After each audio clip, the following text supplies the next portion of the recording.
going on, everybody? This is Jimmy, and this is episode 5 of season 1 of Writing with Horrific Network. CT Towers this week enters the game. 3 more parks after today.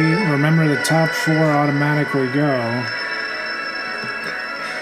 to season 3, with the top 4 of season 2 and the top 2 in the year-round haunt competition going as well. So a lot of these rides on the map are actually not open or have not worked in my testing, but some of these coasters are phenomenal. But again, CT Towers here, I wanted to feature them because their coasters are so cool.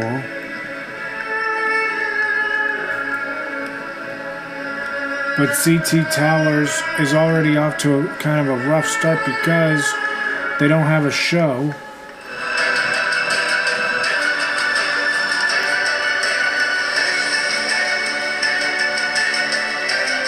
Their main walkthrough area, including, I guess we can hear the line for Tiger, what was in front of their main street.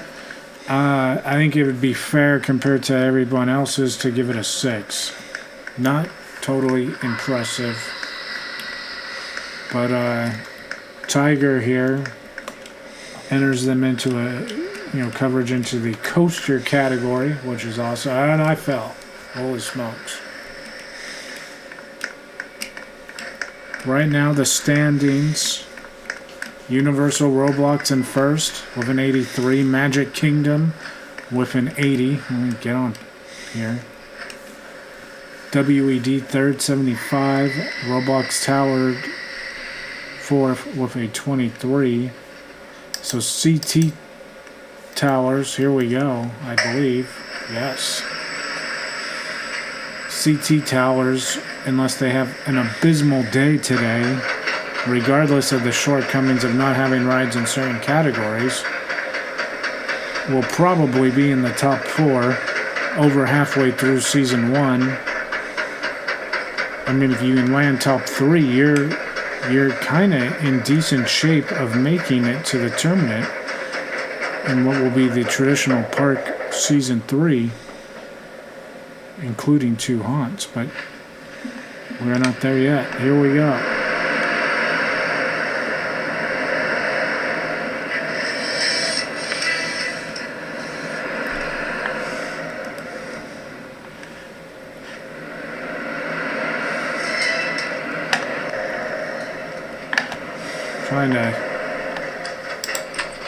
Here we go.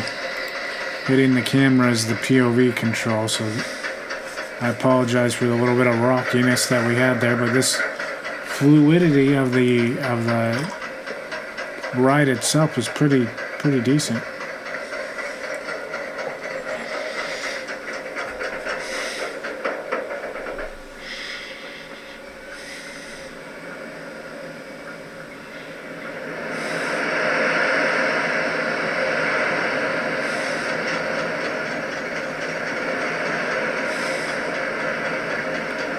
I mean, this is...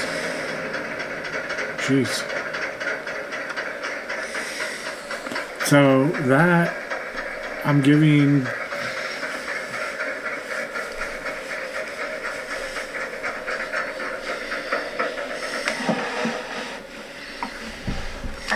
I am going to give it an 8. And part of that is probably judged on my experience, but after all, that's what I'm judging as my experience. So an 8. But that was really good.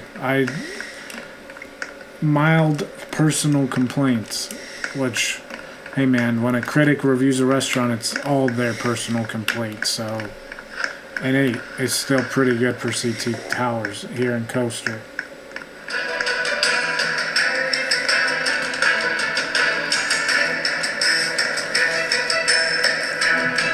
Remember, I gave this main section a 6. It's nothing. Like, compared to like any real anywhere else is main area, really. Like, what is this? This is nothing. I'm sorry. I'm not trying to be a jerk, as hopefully you guys know by now.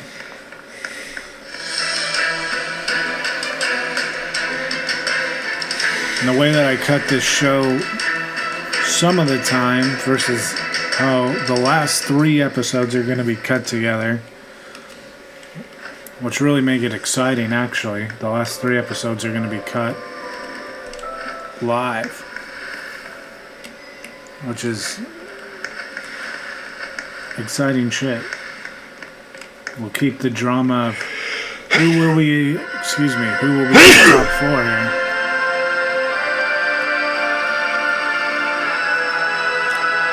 And yeah, I forgot that we do have a mystic like river attraction. I think we're just gonna hop into and get on, man. Pretty stoked about. You know, CT Towers has a Five Nights at Freddy ride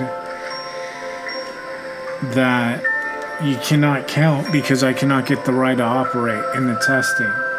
The reason why I wanted to feature them this season, in the first season of this show, is that some of their coasters, like Tiger at 8, are just really impressive, and I felt that this park deserved to be featured. The last 3 shows are the last 3 parks, man. I mean, one of them, yes, is a Disney park. 2 of them are like original theme parks that could make some waves, kind of like how Magic Kingdom reopening did.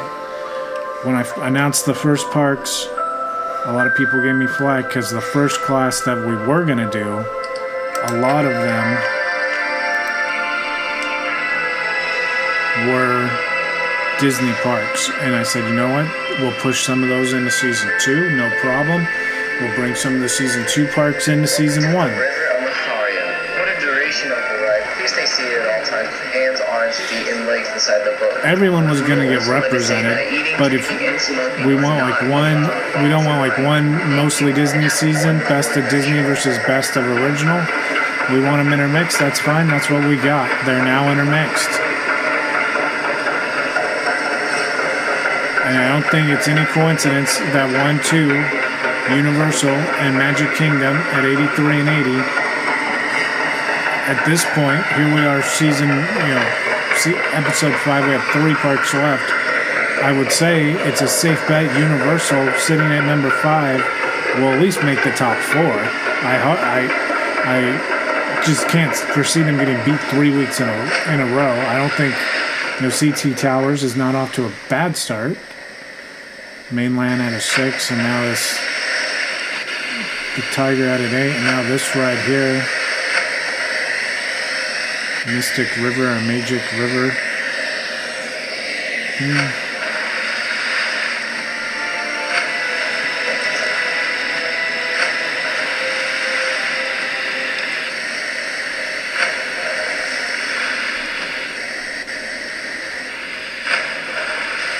And credit for the water sound effect, I guess.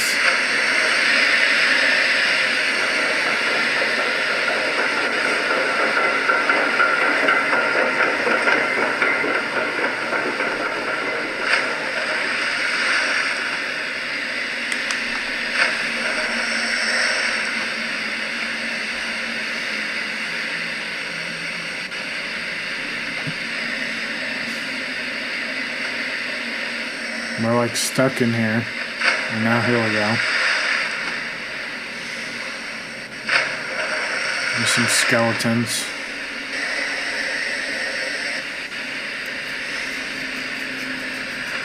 Some kind of a drop here.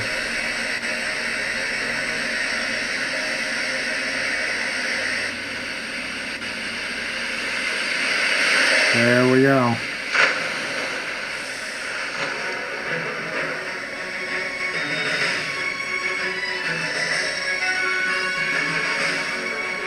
pretty dope, man. That was like a 5. Overall, it was fun. It got stuck and there was like no scenery. Compared to other raft rides, compared to something like Jurassic Park that didn't get a 10, that is probably less than half as good as Jurassic Park, actually. So I'm actually being generous with a 5. Could very well be like a 3 or 4 by that logic. Not the best attraction. It did look nice, you know, for a lot of it, for what it was, rocks and water. Like, wasn't horrible. I wish it was, if it was all just rocks and water, he would at least lit it. Trying to figure out how to get out of here.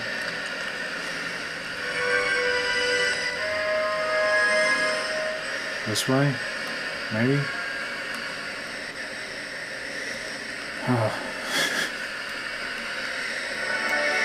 No, this is back in line. Fuck. Some of these things like this, like, I don't want to ride it. No, I don't want to ride it. Can I turn around? Yeah, I don't want to do it again.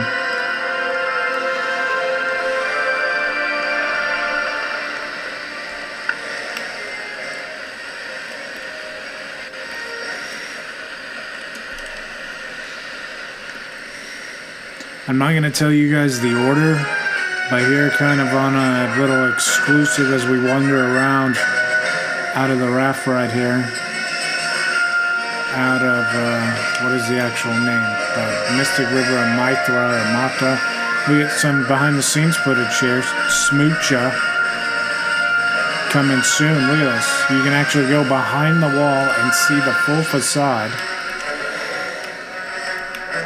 But those rides, like 3 of them actually, are on the map. And it makes you just kind of wonder.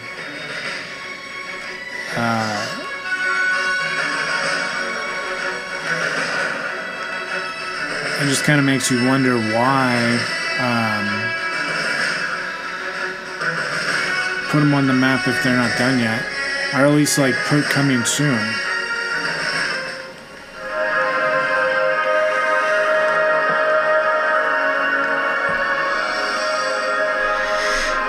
Because I don't think there is officially, with that Five Nights at Freddy ride not working, you know, it disqualifies them. It gives them a 0 in the dark ride category as well, which is really going to hurt. Now, Fantasyland's here, our fantasy world, the land that we keep walking through.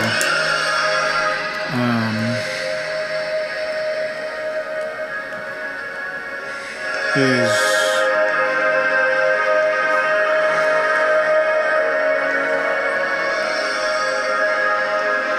and again, there's 3 rides that are going to be in Fantasy World as we walk around here. I mean, it's like the main S6. There's no, like, you know, restaurant, no store, no, like, activity, nothing going on, no ride in here. But it doesn't look, like, horrible.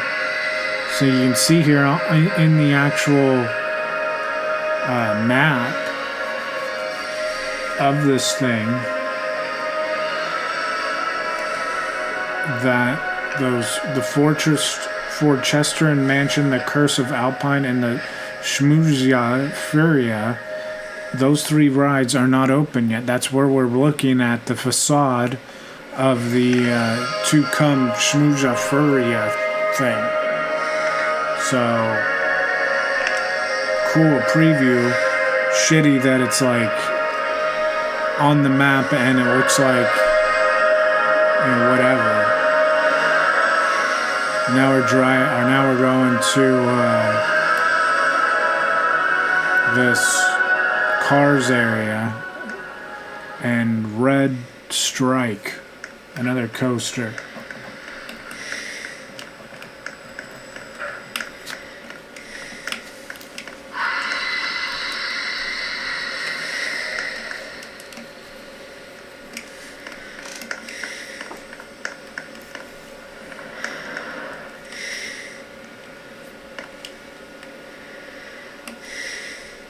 the land that we will, are the 3 parks that we will be recording live to finish the season. In no particular order am I telling you this, but they are Movie Park, Movie Land, and Disneyland Wales. So there you go. You guys whiff that shit. No, you're gonna get parades and fireworks and everything as we get on this red strike. Here we go. I like that you like start the ride yourself. I don't like that we're not moving. I can't. Can I not turn my POV? I have to watch it from the side, even though I hit POV. I don't want it. I don't want POV then. Turn off. I want to look straight. Shit. Oh my god. Here we go.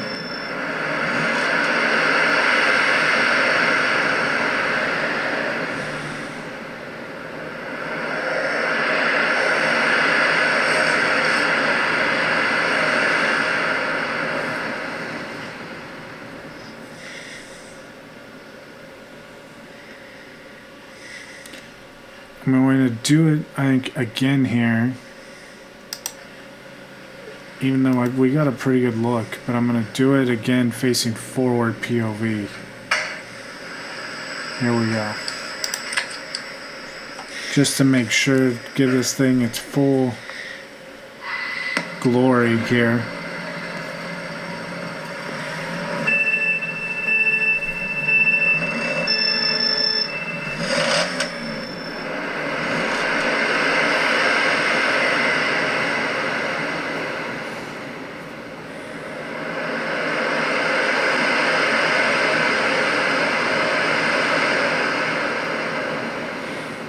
Yeah, that's an 8.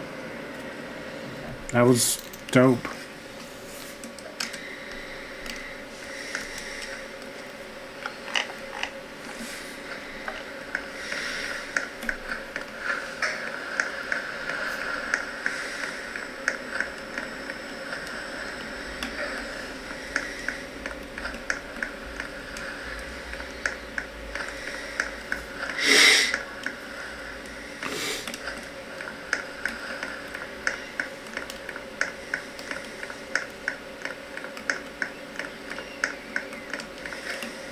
Another roller coaster, this Mystic Beast. The Beast roller coaster here.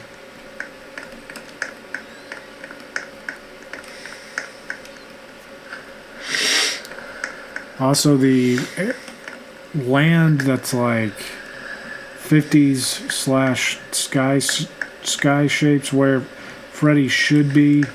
Again, a little bit better than what the other 2 were, so we will give it a 7. That one actually, you know, this area itself, it actually has a restaurant and a store and a stand within the 50s theming in that section of it. And then where Red Strike went through those buildings, it's kind of like facade buildings like Hollywood Ride Rocket. So you can't really fault it too badly there.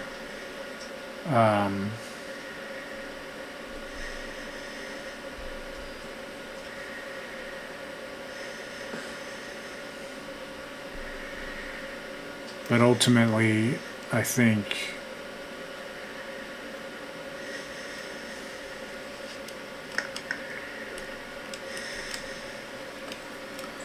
it is what it is.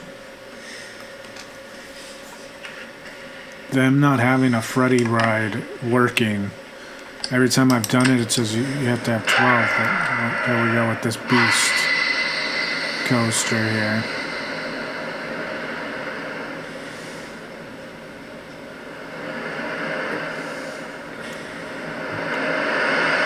Huge first drop. That was pretty impressive.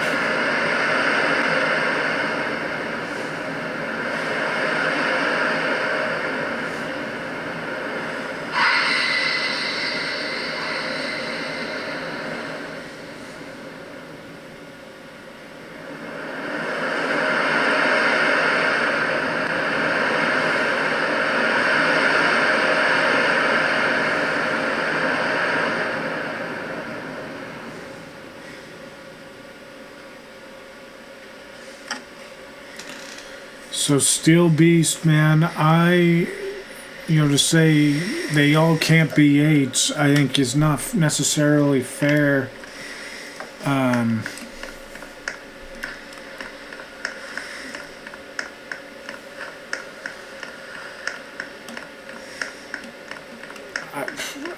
think that's an 8. I think it's an 8, man. All three coasters, all for what they are. I think it's an 8. There's nothing wrong with what that ride was, and it's in what so far has been the best overall put together land itself. This land here. Yeah, like theme music and everything. Like, is it perfect? No. But it's the other 2 lands we said were 6s, Fantasy World and the main street when you walk in. And there's where Freddy is, way over there. And again, I'm not even going to go in there because it's the ride itself. It's not letting us ride it, so I don't want to take you through it because the queue itself gets you very excited for what that ride was at whatever point in which it was.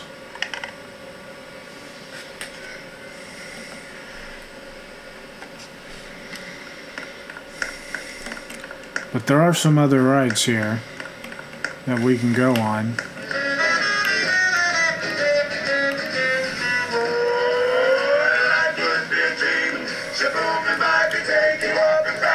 Out of the 4 rides we've been on, 3 of them are 8s. That's impressive. Really, when you look at that, fact.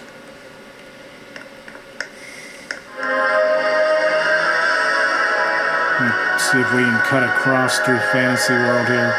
And now again, when the 3 rides that are in here are gonna open, will it make the land better? Will they have like actual stuff in here open? If there's actual stuff in here,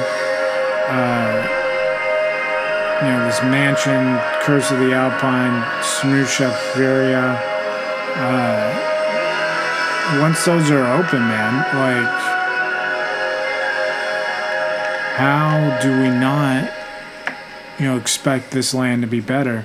How do we not expect the entire park to be better? Like, it's just the way that it's going to be. I imagine right over there is where that mansion is going to be.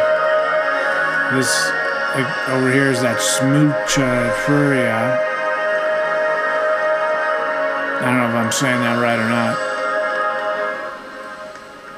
Because the only thing over here is that Mystic River journey thing, Mathuria River.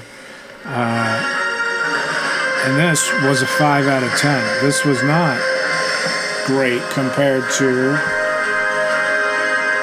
the coasters. Even more disappointing how the front of the ride looks compared to the ride itself. But again, you do get the sneak peek there of what the Smoocha Furia is going to be, a coaster. We don't know if the mansion, the Alpine thing, I would imagine, is like a Matterhorn type situation. And the other one, the mansion, hopefully would be some kind of a walkthrough and or dark ride. Both of those would be pretty cool.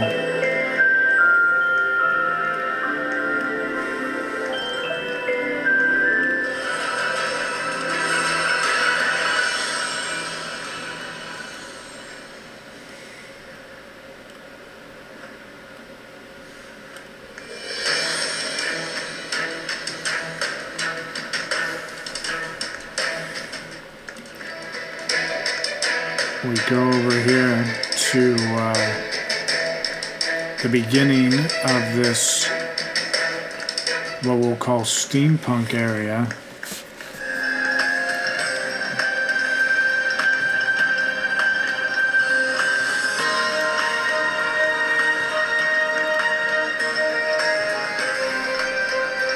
Copper Chopper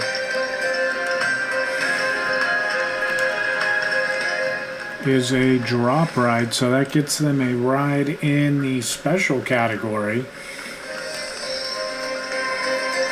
Like we have learned with Roblox Towers and why they have a 23. But when you look at their scorecard overall, some of the strongest coaster scores, well, all they had were coaster scores. The fact we gave them a land score by just kind of counting the outside of the coasters themselves was really us being generous. This animation, us getting cranked up here, is pretty freaking dope.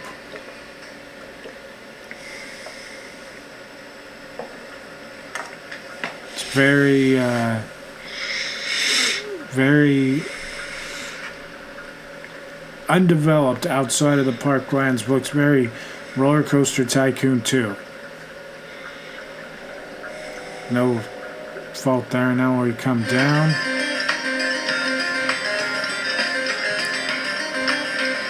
Well, the drop in itself was very disappointing. I'm sorry to say. The animation going up was dope.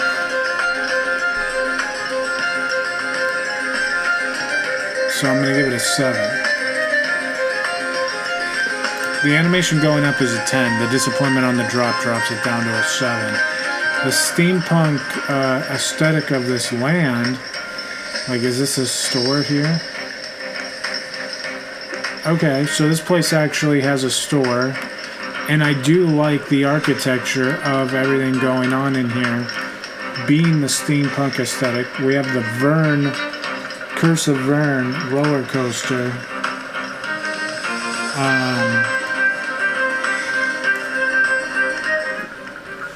This to me is a solid 7, because you need like a cool restaurant, even though no one usually goes to them, to be an 8 in my opinion. And I think that is fair to be an 8, but this is a solid 7 because it has a store at least.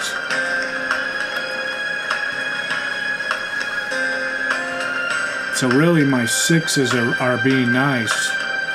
In the 50s, as I'm being a little bit critical here in the steampunk, because on the scale it could be 8. So I think it all balances out is what I'm saying pretty effectively.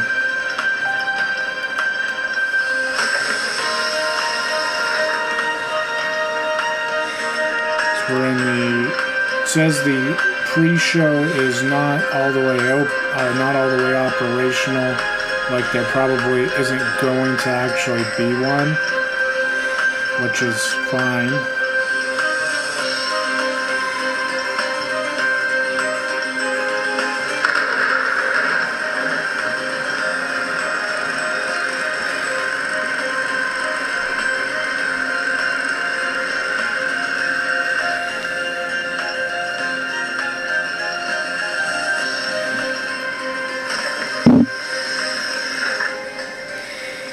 So yeah, you saw no real no real pre-show there.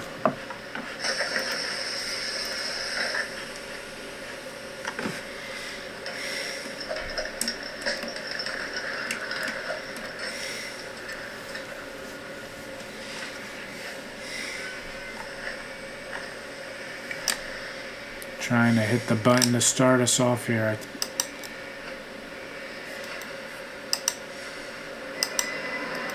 Let's go. Here we go.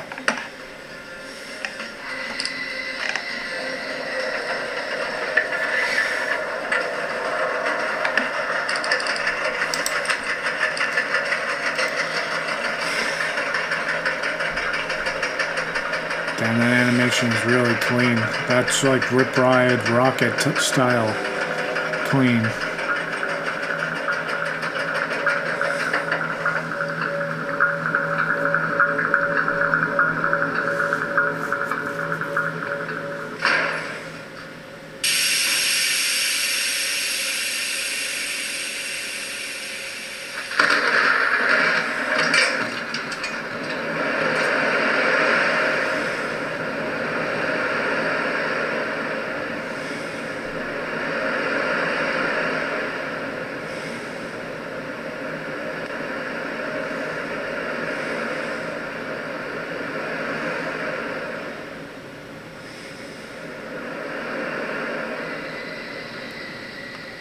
Damn.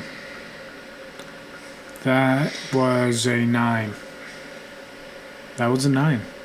That was impressive. That was, I mean, my only gripe is it was too short. But that was probably the best roller coaster I think we've been on in this series. And I'm not being dramatic, and I'm not trying to be like over the top with that. That was just really, really good. And it's like a steampunk roller coaster. Like the theming is not necessarily my jam, but it's well done.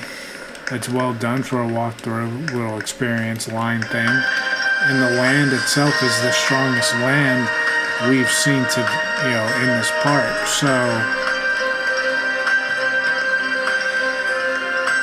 what's good and what isn't good really is, can you be objective, even though it's not necessarily something that your style. Now, if someone loves steampunk and they're in here and they're like, oh my god, it's perfect, would they give it a higher than what I gave it, which was a 7? They might. But if they're truly impartial, they're hopefully like looking at the aesthetic and being like, you know what, they added a little bit more. Maybe if there was like a store or even like a food stand or some benches and shit over here, like you'd be good. I have one more roller coaster, and as good as Vern was, this, from what I've been told, is like a super dope experience.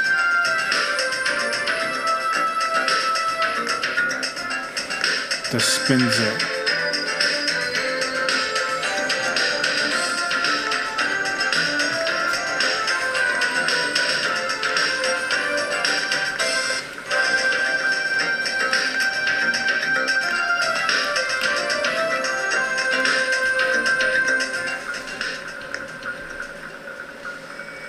Of the vehicle. Our team has been doing many different tests on this vehicle to make sure. Waiting for the door to open.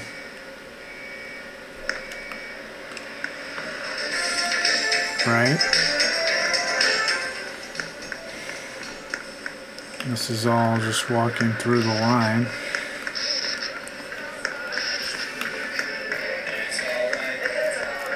This sci-fi area is like a 4 or a 5. For what it is. There's nothing to it. It's just blue lights with this ride. So to grade it as a land, it's like a 5.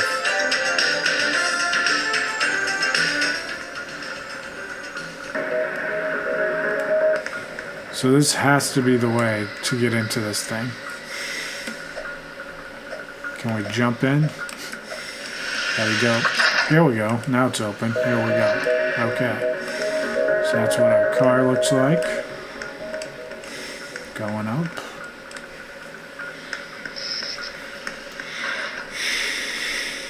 It's kind of a cool aesthetic, man.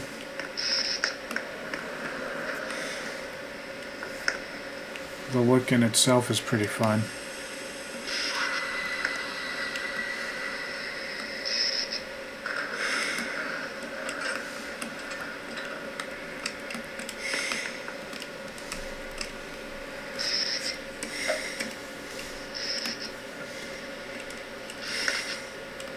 Make sure we're in the front here. We're going.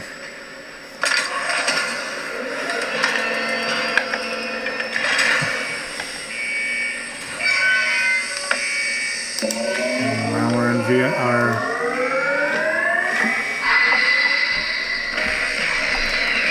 holy smokes. We're spinning on the track. This is what our POV would be. Oh.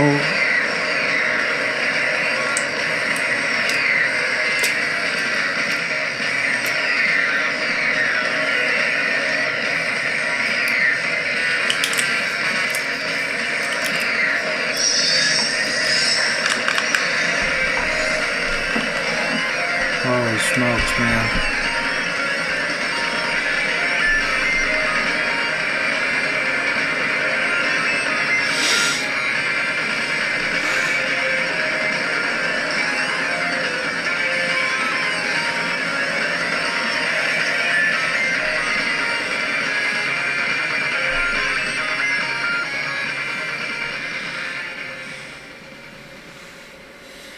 That was a 9 as well. That was crazy. That was crazy. So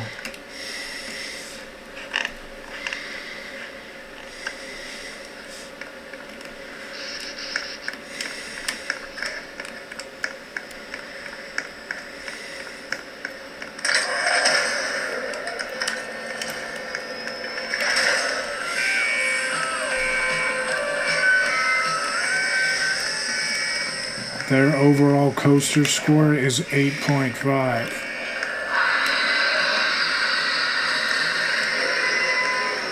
And I know there's one more special show here. Really what is determining why that's important is with no show and no working dark ride,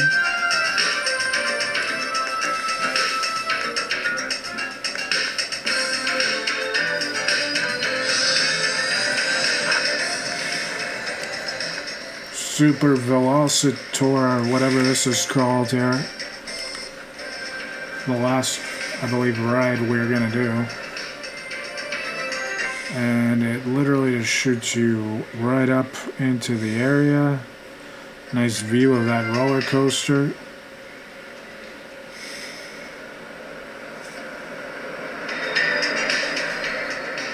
And that, for what that kind of ride was also a 7. So they get a 7 there. So now, as we make our way out, bear with me as I tabulate the final score.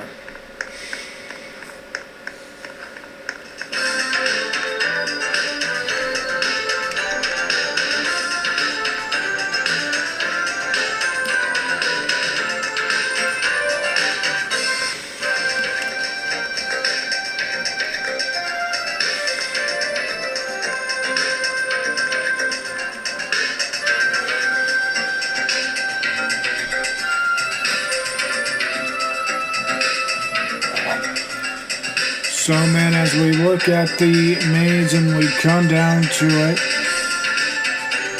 CT Towers, the Timber Racer thing is also not open yet, or at least I can't find it, I don't believe, on this thing. But listen to this and listen well.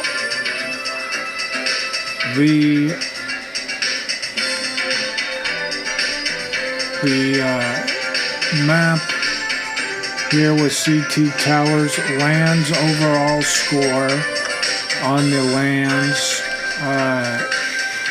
I have it going a 5. Dark ride, we know how that went. CT did not have any dark rides available. Coasters, high score 8.5. Water, a score of 5. Special attraction, those 2 drop towers, we give it a 7. And show, another 0, no show here. So, I mean, the score, the coaster score, and even a solid 7 score, excuse me, there. And then having at least something in the majority of the categories. CT Towers comes in at 73. Just out of 3rd place on the heels of WED. But now your scoreboard is still Universal 83. WED 75, Magic Kingdom 80, CT Towers 73. So there's your top 4 right now. That's that important number. And then an honorable mention to Roblox Towers, officially eliminated from Season 3 contention. They are now in 5th place with a score of 23. We will be back with the top 4 starting to be highly contested for next week. We will be back with another episode, the final 3 episodes of this season. So long, everybody.